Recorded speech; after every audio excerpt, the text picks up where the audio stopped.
As I've traveled around the world and then come back home to my homeland, the United States of America, I've noticed that we are such a pragmatic people that we tend to approach everything pragmatically. The way we raise our family, the way that we set about our vocations and earn our money and save our money, and we get our ducks in a row. We're good at that. But we cannot approach the issues of holiness with the same kind of pragmatism because it's so easy to look at. We have this 400-year period of history of Christianity in our country, and it's easy to default to the superficial elements of that and think that we're holy. We have to go first to Scripture to find the standard of holiness, and this is how we need to go into the 21st century.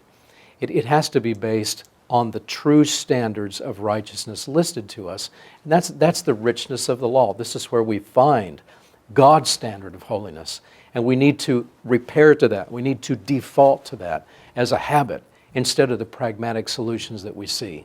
And the American church has drifted so far away from that because we are champions of pragmatism. And we are champions of loyalty to certain traditions that we may have inherited. But our first loyalty must be to Scripture. And so I think really good rallying cries for the young people who are going into the 21st century must be to look at everything around them and say, is that lawful? And then ask themselves, can I defend that from Scripture?